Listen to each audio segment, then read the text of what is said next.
Hello again, this is the Transfer Show. We're going to focus on Arsenal now and their interest in Real Madrid's Rodrygo. Mark, how much of a statement would that be to get Rodrygo in the door? Just read that and have a look.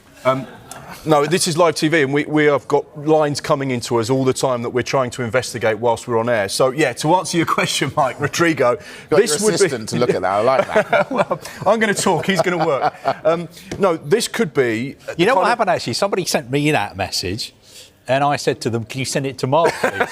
Because he's the one doing Arsenal. So it's good, actually. I think you should read it first. Should I yeah. read it first? Hang on a second. Let's do this. Let's do Rodrygo and then we'll get to that news. Now, Arsenal fans are crying out for those big marquee statement signings, and we know that they're desperate for players in those attacking bursts.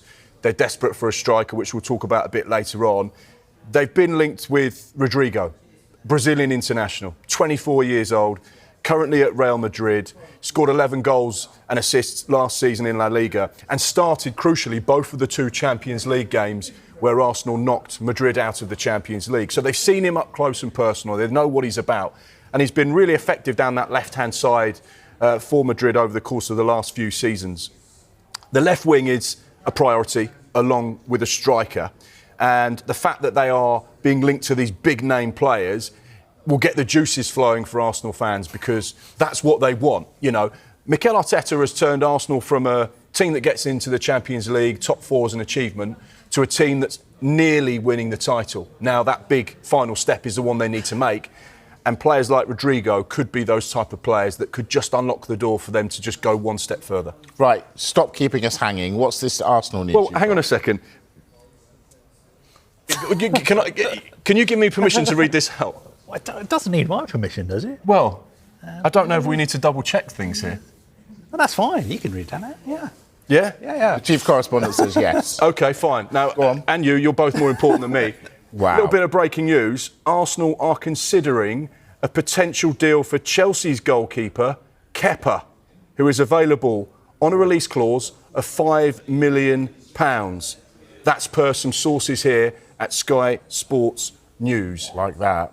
That could be an interesting one. Yeah. We know that Kepa has just been at Bournemouth. He's gone back to Chelsea. He has 1 year left on his deal.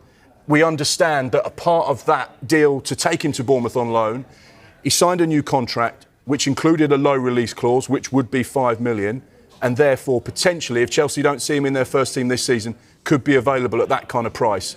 We know that Arsenal are in the market for a goalkeeper. They had Neto on loan from Bournemouth, funnily enough, who was involved, only played, I think, the one game last season for Mikel Arteta. So they are looking for a goalkeeper. Could Kepa be their man, who's already in London? Number two, though, surely. You would have thought so. And is he going to want to do that? But then teams like Arsenal play 60-plus games. So even if you're the number one, as we've seen with Chelsea, you're probably going to start 40 games. As a number two, there's a good chance you'll play 15 or 20 games because of the amount of cup competitions and, of course, the extra Champions League games. So, yeah, one to keep an eye on there. That's coming into us whilst we're on air, so we haven't had the chance to do the due diligence and speak to the right people. And if I get in trouble for saying that, I was given permission by Mike and Carve, and that's on the record. I'm blaming on Mike. All right. Listen, I want to go back out to Spain and bring our football correspondent Rob Dorset in, because let's heap him in with the blame. Rob, let's talk Martín Zubimendi. Now, should Arsenal fans be a little bit worried? Because he was asked about a move to the Premier League and he played it down before Spain played France. Should Arsenal fans be a little bit concerned? I'm a little bit concerned about whether I can talk about Martín Zubimendi without checking with Mikel Arteta first. But listen, let's just do what we like now. Mark's put it out there about this latest line, so we can say exactly what we want, Mike, can't we? Listen, Arsenal thought they got Zubimendi. They thought it was a done deal, as far as I'm concerned. They agreed a fee with Real Sociedad, which matched the £51 million release clause that he's got in his contract. A week ago, we were reporting that only the final bits of the deal needed to be done in terms of his personal terms, his contract, and the final structure of payments with Real Sociedad. And then Zubimendi went and said that Xabi Alonso is his, quote, idol.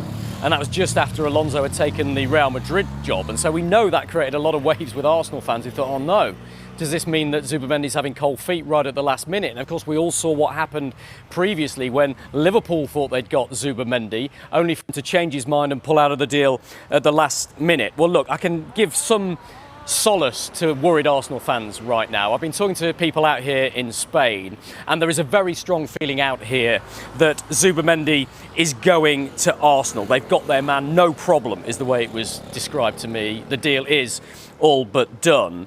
And it was also pointed out to me here that both Mikel Arteta and Martín Zubimendi both come from the same town in Spain, Donasti, a little place in San Sebastian.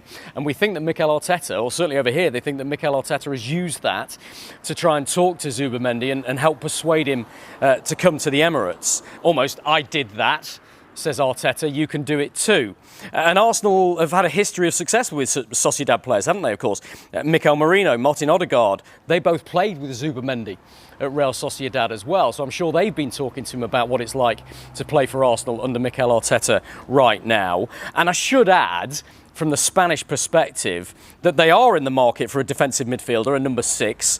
But here in Spain, the full expectation is that's not going to be Zubimendi. It's going to be Angelo Stiller from Stuttgart. And so it's only a conversation that seems to be happening in England right now. Fears that maybe this Zubimendi move to Arsenal won't happen. Here in Spain, they say, no, he's not going to Madrid. Madrid are instead interested in Stiller. He's all yours, Mikel Arteta. So I think that has to come as some relief to Arsenal fans this evening. I bet it does. Rob Dorset, live from Barcelona. Thank you, Rob. Rob, we're going to take a break. When we come on. No, I think I'm going to look at it from an Arsenal point of view. Arsenal point of view is, OK, Spurs won a trophy, but they finished 17th. We finished second. If we'd been in the Europa League, we probably would have won that trophy as well. We were in the Champions League, and according to our... Arsenal didn't want to be in it, in fairness. Yeah. But they didn't win anything. No, I don't get that. I still think that no one at Arsenal is going to panic. I still think it's Mikel Arteta's done a really, really good job there. Okay. I don't understand why we live in a society where finishing second to Manchester City or finishing second to Liverpool. Second is nowhere. Elite sport, second is nowhere. Do they have to buy a striker? Where have we heard this one before? Because if they'd bought a striker, maybe they would have won something.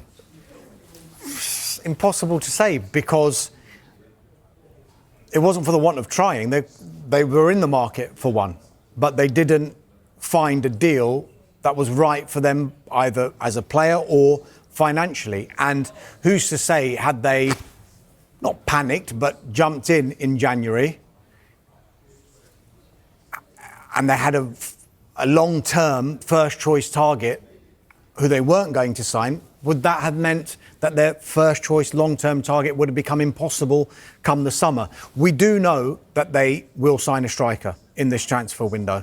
Mikel Arteta has said that they need more firepower and they need more goals. In Arsenal's defence, and I know we've talked about injuries and it happens to every club, their entire front line at some point in that last season was injured.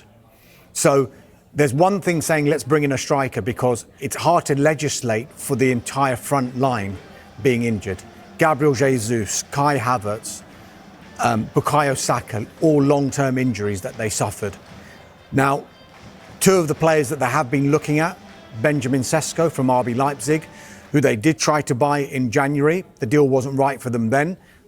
They're still interested in him. Victor Gyökeres from Sporting, former Coventry City striker, of course, had a fantastic season last season, had a fantastic season the season before at Sporting as well. He's another player that internally Arsenal are discussing, but they're just two of maybe a number. There might be a couple of other players that Carway alluded to yesterday that, you know, is it just maybe a ruse? Let's just carry on talking about them while we sort out another deal. Okay. So they are definitely in the market for a striker. I expect them to get one.